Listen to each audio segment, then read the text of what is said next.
Bloomberg Audio Studios. Podcasts, radio, news. This is Bloomberg Businessweek Daily, reporting from the magazine that helps global leaders stay ahead, with insight on the people, companies, and trends shaping today's complex economy, plus global business, finance, and tech news as it happens. The Bloomberg Businessweek Daily podcast with Carol Masser and Tim Stennebeck on Bloomberg Radio.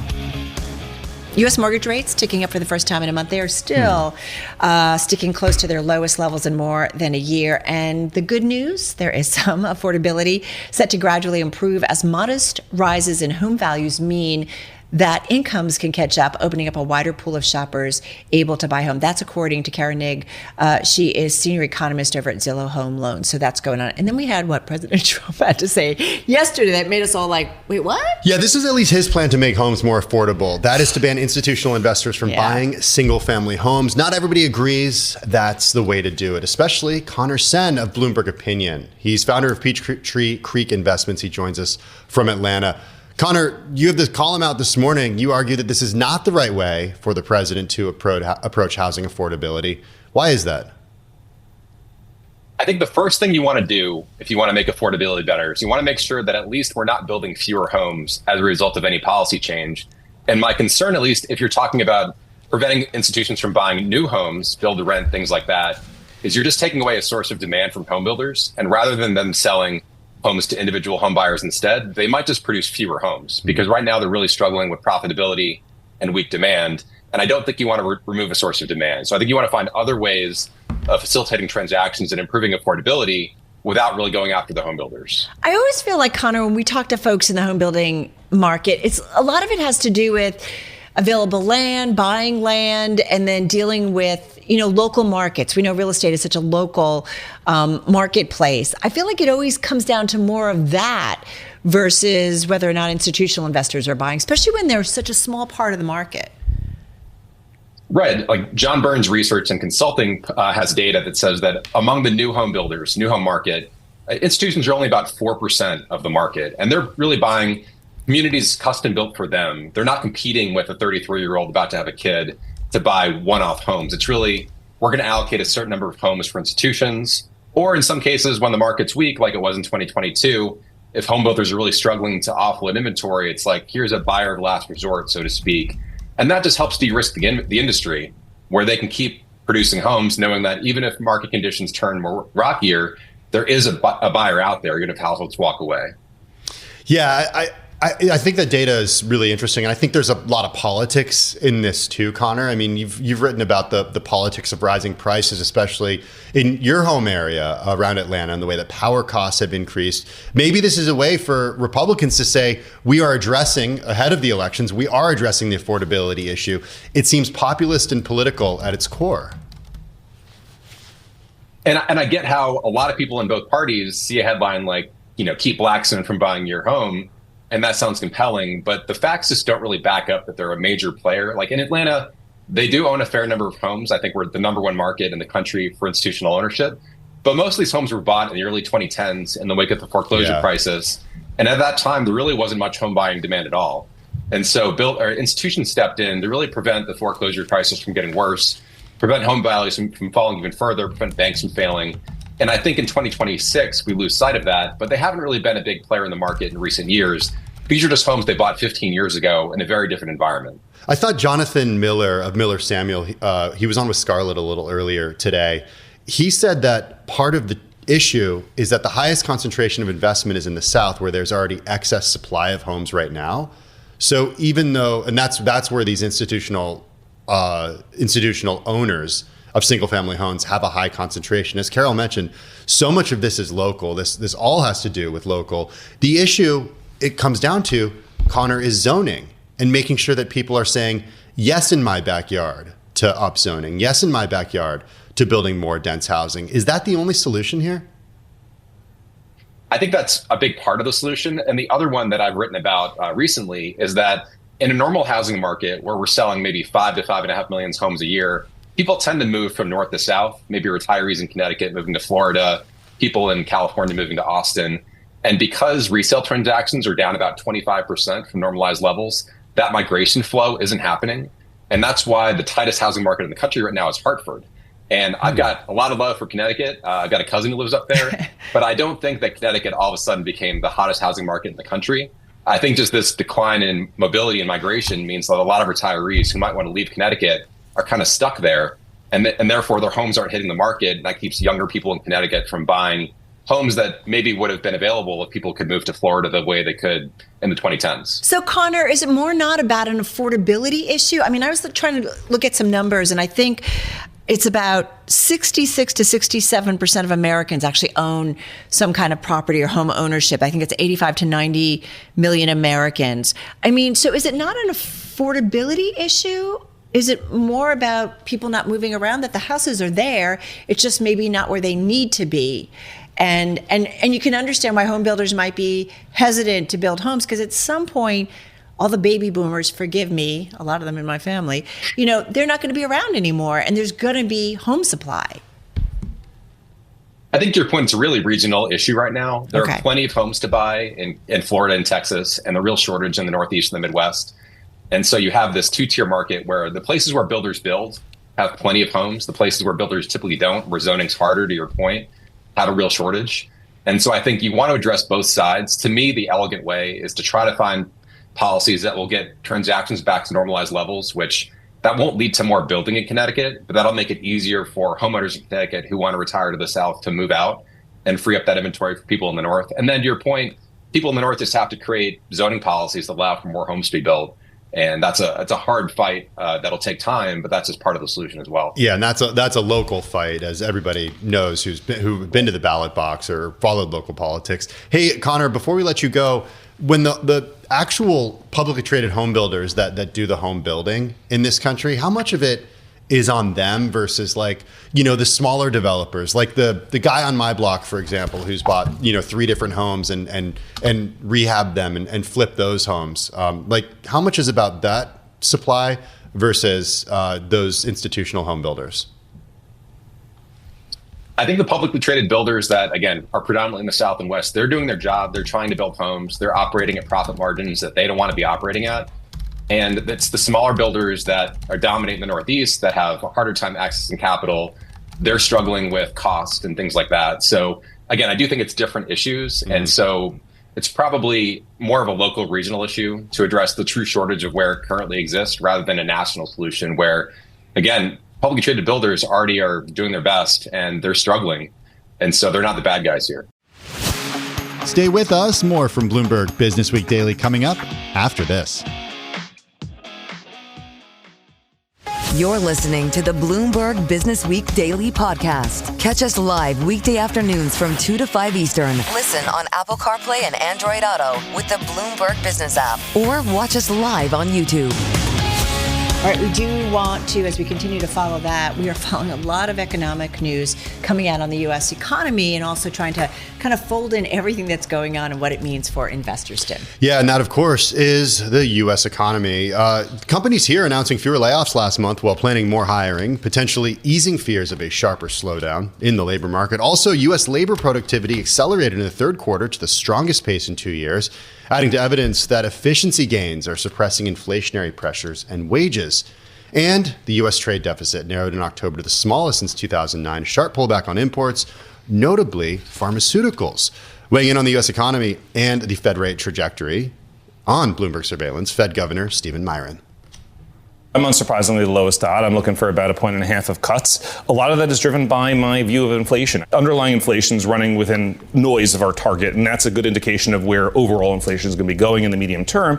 But then the unemployment rate is 4.6%, right? So that means that there's about 1 million Americans who don't have jobs, who could have jobs without causing unwanted inflation, without causing unwanted upward pressure on inflation.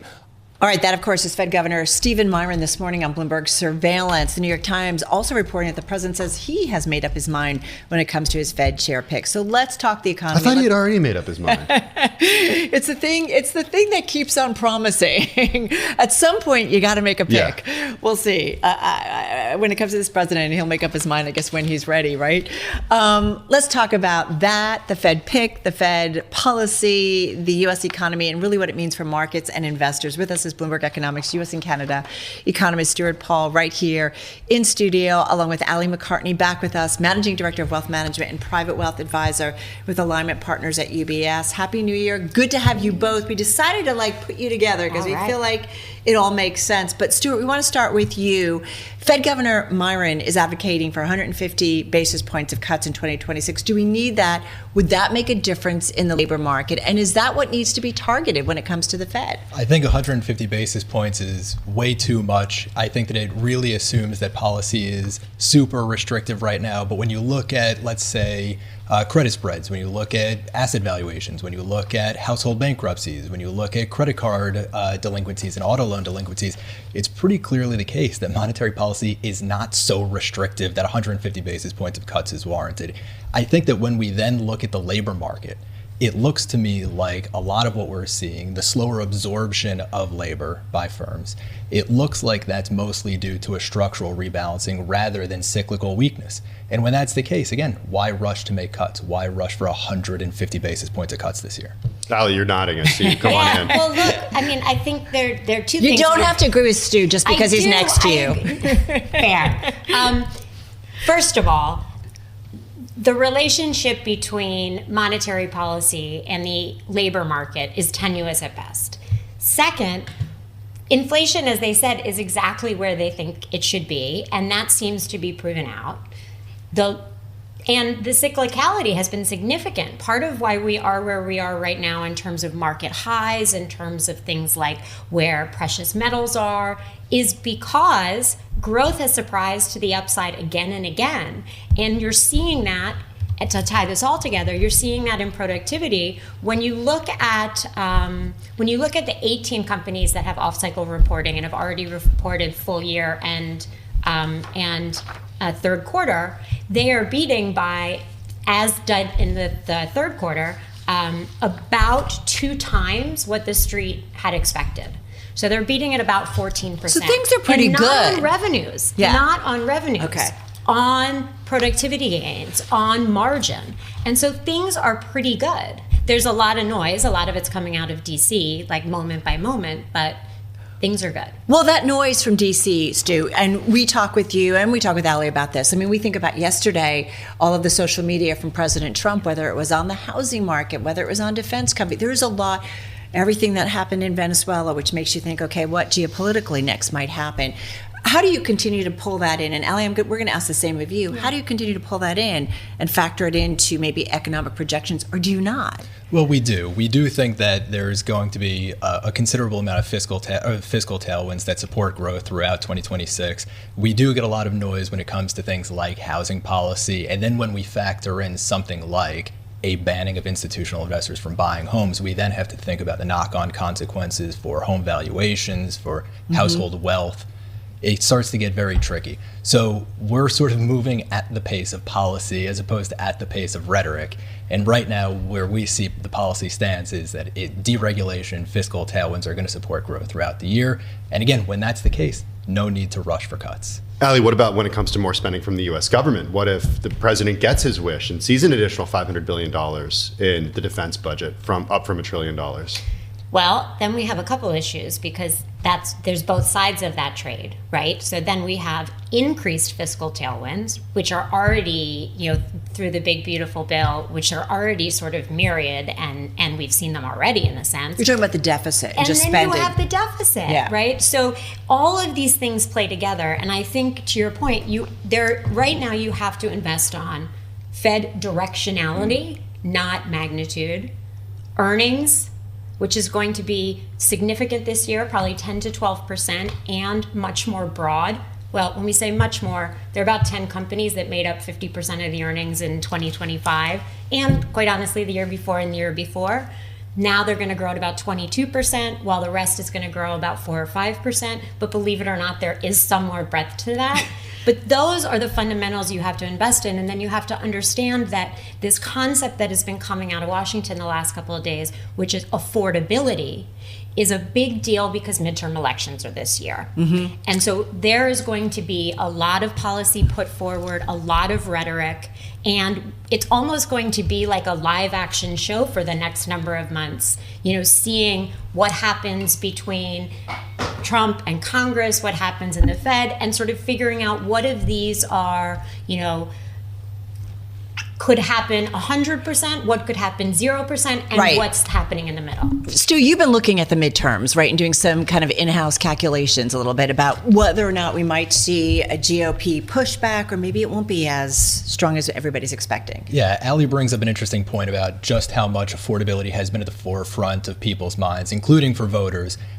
When we then take a macroeconomic perspective and we think about what really matters for voters, as much as they're focusing on affordability, because it mattered for the Mamdani election in New York, what seems to matter most are things like inflation, playing into affordability, and improving living standards. And when we then model out what the change in the structure of the House of Representatives is going to look like after the midterms, it actually doesn't look like voters are exactly rushing to flip the House. Right now, the betting markets are assigning about a 70% probability that the House flips to Democratic control after the midterm elections. But when I model out control of the House based on those major economic variables, inflation and standard of living, it looks like just about 4 Republican seats will flip. Again, this is very top down, and when you look at politics, you really need to go bottoms up from the congressional district and really understand how people are living district by district. But it doesn't exactly look like it's a mortal lock that the House is going to flip. It actually looks like it's going to be much closer in the president's favor in the midterms than betting markets are supposing right now. So Ali, bring it home to the markets for us and to where you're advising people to put their money. Yeah, so this year I called my last note lather, rinse, repeat. Over the last 2 years, you've seen the same thing. You've seen decreasing interest rates helping bonds and equities. You've seen equities doing extremely well. Actually, last year, U.S. equities were dwarfed, in a sense, by non-U.S. equities. And you've seen commodities, for a whole host of reasons, including the dollar, including geopolitical risk, increase. I expect more of that to happen this year because I think what we have is the same levels of support and growth, Fed directionality, fiscal tailwinds, AI, but we also have another that GDP keeps on surprising to the upside. And so really there are a lot of tailwinds, and I also call it like fear of heights right now. It's hard to want to invest in these things, but there's reason to be bullish. We got about 30 seconds left for each of you. Ali, I just want to ask you, were you making investment decisions based on what President Trump had to say about institutional investors not buying Absolutely housing not. Or about defense? Absolutely not. We make investment decisions based on the fundamentals of stocks, companies, and the macro economy.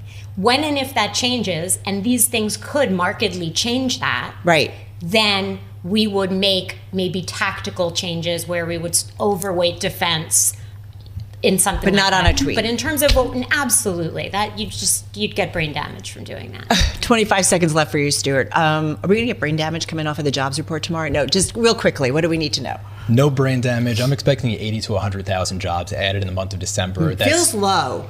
It feels low if we consider, the post-COVID hiring boom, but in the context of the break-even pace of hiring, that's about double the pace needed to maintain a steady unemployment rate. 80 to 100,000 jobs would be a very good jobs report. Great stuff. You're listening to the Bloomberg Businessweek Daily Podcast. Catch us live weekday afternoons from 2 to 5 Eastern. Listen on Apple CarPlay and Android Auto with the Bloomberg Business app. Or watch us live on YouTube. I want to bring in David Wu. He's a macro strategist. He's former Bank of America head of global interest rates, foreign exchange, emerging markets, fixed income strategy, and economics research. He's here in the Bloomberg Interactive Brokers studio. Now you have David Wu Unbound, where you basically talk about everything concerning the macroeconomic environment. It's an idea, it's a forum, it's a place for dialogue. There's a lot to talk about right now. And when it comes to geopolitics, I'm wondering how your view shifted after the U.S.'s activity over the weekend. I think, I haven't shifted that much because I saw this coming, but nevertheless. What do you mean you saw this coming? What did you see coming exactly? In the sense that I think it was obvious that, listen, there's no doubt the single most important story of 2026 is the U.S. midterm election. And Trump just told you, if the Republicans lose their congressional majorities, he's going to get impeached. So why Venezuela? Okay. Why Venezuela? And I think many would say, like, I think even talked about it with our Eric Schatzker, maybe off air, of like, not surprised that it happened. It's just, why now? Right now, I'll tell you, it's very simple. Because Trump knows, like, you know what? He's got a mountain to climb to put his party in a fighting position ahead of the midterm. In 20 out of the last 22 midterm elections, the president's party's lost seats in the House. I mean, the history is completely, stack up against him. He needs to do two things to put his party in a competitive position. One of which is to, of course, win the affordability argument. And let me tell you, the fastest way to win the affordability argument is to basically push down oil price. That's what this whole Venezuela thing is about. Push down the oil prices even more than $57, $58 a gallon? Of course, because in order to, I would say even for the Republicans to even pretend to have a fighting chance, you need to see gasoline price somewhere around $2.25 per gallon nationwide. That would imply low 50s, if not like a high 40s, I think in terms of Brent. I'm looking at WTI and Brent here. So you definitely need to see much lower oil price. Now, it's Venezuela, there's no doubt. I mean, this is what is going to happen. I have no doubt. Short term, whatever happens, this is what's going to happen. If you think about this for a second, if long goal was the ultimate 2025 Trump trade, I would argue the 2026 Trump trade is to sell oil because Trump, that's what he needs. And this is also no doubt in my mind that the timing, you were just talking about timing.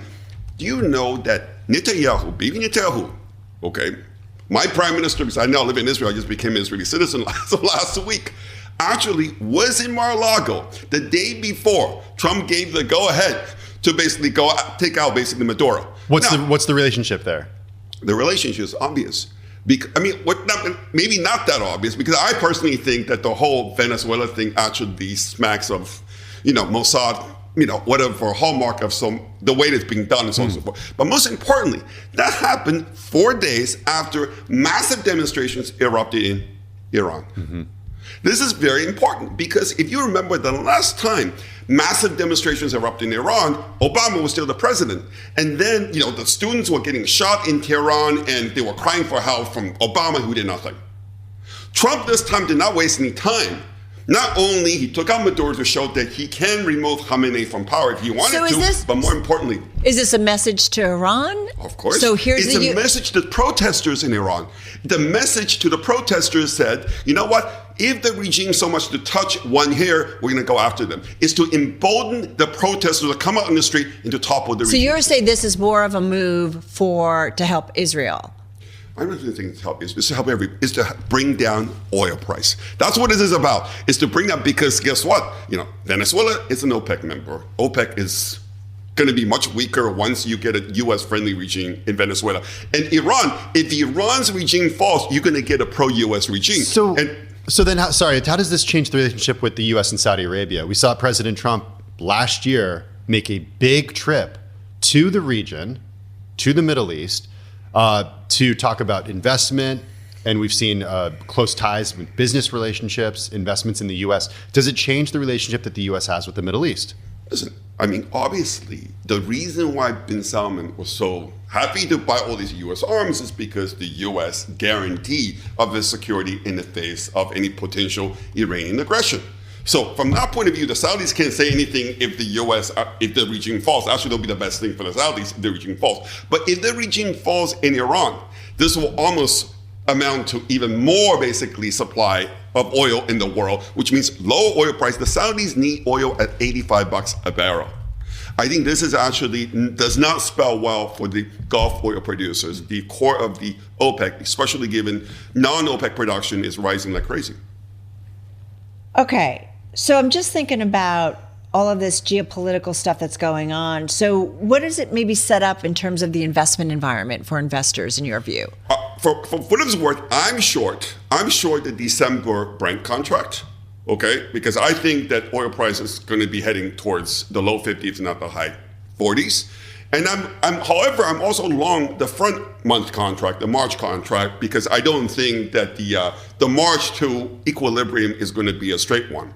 But at the same time, this is actually what's happening today, by the way. I don't know, I'm very happy today because on Monday I went long the S&P equal weight, consumer staples index. Because I don't tell you, the biggest consensus in the world right now on Wall Street is the so-called K-shape economy, right? Only the 10% are doing well, the 90% is doing poor. This is why the equal weight consumer staple index is at a 5-year low. I went long because I think lower oil price is going to benefit the middle class and lower middle class Americans. I also believe that the market is not paying enough attention to the very high probability that Trump is going to get his way on the $2,000 tariff rebate, which I believe is going to be means tested. In other words, he only has got enough money to send to anybody making less than $75,000. And that's super bullish for the bottom 90% of Americans. Is it just 10 seconds inflationary, though, if that $2,000 goes out to Americans? No doubt. This is why when Trump basically rolled this out, he's also going to announce Kevin Hassett as his chair. Stay with us. More from Bloomberg Businessweek Daily coming up after this. You're listening to the Bloomberg Businessweek Daily Podcast. Catch us live weekday afternoons from 2 to 5 Eastern. Listen on Apple CarPlay and Android Auto with the Bloomberg Business app. Or watch us live on YouTube. Remember TikTok? I love that we're doing this story because, in our planning calls, we kind of are doing like all these stories. And of course, we've been talking so much about Venezuela, but it's like, what are those things that we were talking about so much at the end of last year? And then all of a sudden they're forgotten, like TikTok. The best thing that I've ever done for my mental health is get rid of TikTok. No, is just never get into it. I never got into it either. Ever. It's not too late, Carol. No, it is too late. I want to bring in Alexandra Levine, Bloomberg News technology reporter. She joins us here in the Bloomberg Interactive Brokers studio. It's time for a little bit of a TikTok on TikTok because it has been quite a while, more than a year since. This stretches back to the first Trump administration, this idea of banning TikTok. The question that we have now is what the status of it is, because you had this scoop out just before the holidays about a deal to save TikTok US had been reached. What's the actual status of that now? So what we scooped before the break was that binding agreements had been signed with 3 managing investors in this new U.S. TikTok entity. The 3 managing investors being Oracle, which has a longstanding relationship already with TikTok, as well as Silver Lake and MGX. The deal is expected to close on January 22nd. The executive order that basically sets the deadline for the divestiture that was supposed to happen is the following day. So if the deal does indeed close on the 22nd, and there's still things that need to be worked out according to the TikTok CEO show too, if the deal does close, we're going to be an entire year later from when this entire thing was supposed to be settled. So I think that's just an important thing to know. Okay, I want to pause on one of the first things that you said, one of these 3 entities. So we got Silver Lake, legendary firm based out of Silicon Valley. You've got Oracle, and then you've also got MGX, which is an Emirati firm. So not necessarily U.S. ownership when it comes to that part of the investment. Is that an issue? That is correct. I thought the whole point of this was U.S. ownership. Wait, which is correct? That they are doing it or that it's an issue? No, it's correct that they are doing it. So Okay. they have 15%. Oracle will have 15%, and Oracle will also have this sort of larger role as the security provider, the security auditor for TikTok, which it has actually had that relationship with TikTok for the last several years. And then Silver Lake also will have 15%. This all complies with this is all compliant. However, I think it is notable that the focus is really, at least in the headlines and at least in the way that the White House has explained this and the way that TikTok has explained it, that it is going to be majority American investors. And so I think when people see MGX, that is something that jumps out. And the other 55% is? The breakdown, I don't have it in front of me. Roughly. You've got ByteDance will have just under 20%, 19.9%, which is keeping with what was required by the law. And then there are going... Whose law? The law was passed and signed under former President Joe Biden. Okay. The law took effect right before Trump took office. Trump took office, decided that he wanted to not enforce it because he wanted more time to strike up a deal. And then he continued extending the deadline on when the law was supposed to be enforced. But if ByteDance still owns some, what's changed? So ByteDance was required to own less than 20%. Under this new arrangement, ByteDance will own 19.9%, and then certain affiliates of ByteDance, certain investor affiliates of ByteDance will own like another portion of that. I think is this a hands-off ownership, and is there really? Can that even possibly exist, a hands-off ownership? I think what is tripping a lot of people up and what is catching a lot of attention is that ByteDance is still going to retain control of really important parts of the business. That likely includes e-commerce, which is TikTok Shop, which is like this incredibly important, fast-growing arm of TikTok, advertising, and then also the big thing, which is sort of the sticking point of this entire thing, is the algorithm, where ByteDance is going to be leasing a copy of its algorithm to this new U.S. venture, and the new U.S. venture is then going to be responsible theoretically for making sure that there's no manipulation of this algorithm, making sure that overseeing content moderation. And so yes, ByteDance's ownership stake, technically on paper, it does dip below 20% in accordance with the law, but it doesn't. Sounds like they're in charge of a lot still. The other terms of this are also very important, and ByteDance is absolutely not going to be severing ties with TikTok US as was required by the law. It seems very favorable to ByteDance in the end. I think that many experts, especially national security experts who have been watching this, believe that China is coming out with a pretty good deal in this, right? It's also worth noting that China hasn't actually said anything publicly about whether it is on board, though.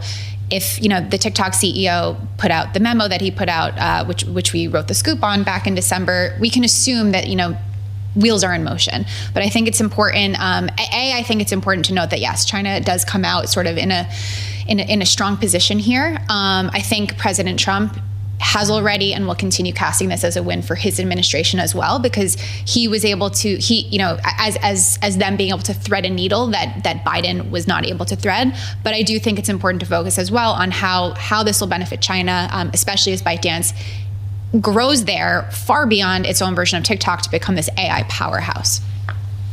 So I'm going to go back to that story in December. So upon closing, the U.S. joint venture will operate as an independent entity that will control data protection, content moderation, and algorithm security in the country. And this was the TikTok chief executive saying this in, I guess, the memo to employees. So it's not truly independent from China, though, is it? Or is it?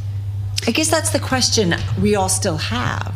It's not independent from ByteDance, is what I can say about that. And then what's the relationship between ByteDance and China? Well, there's not separation of church and state there the way that there is here. Or the way that there used to be here.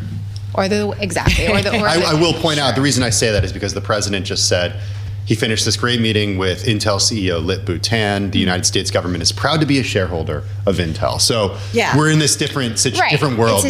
It's a different world. And I think one thing I've been thinking about is there was language put out by the White House back in September when they announced, announced their version of this deal, and the version then that was shared by the TikTok CEO sort of was parallel to that.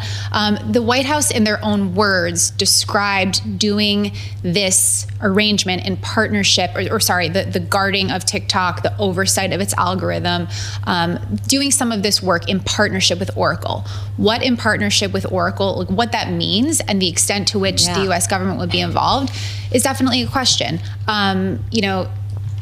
TikTok would emphasize that the government is not involved. I think because we have not seen a lot of the actual fine print of the terms and we only know sort of the broad contours, it does raise a question of, especially when some of the investors are political allies of the president, what that means in terms of potential U.S. government involvement.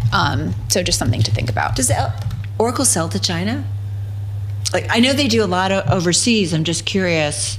I think they do. It just makes, you know what I mean? It's complicated, right? It's complicated. I'm not sure. No, I'm not. No, but I'm just saying, it makes me think about the different relationships and where there might be kind of pressure points. I don't know. This is great reporting, though. Thank you. And great, because we are curious about this story, and it's still not finalized. Not finalized. I think a lot could change between now and January 22nd, and then it remains to be seen whether any of the challengers of this are going to be speaking out against it, even after January 22nd. Alexandra, thank you so much. This is the Bloomberg Businessweek Daily podcast. Available on Apple, Spotify, and anywhere else you get your podcasts. Listen live weekday afternoons from 2 to 5 p.m. Eastern on Bloomberg.com, the iHeartRadio app, TuneIn, and the Bloomberg Business app. You can also watch us live every weekday on YouTube and always on the Bloomberg Terminal.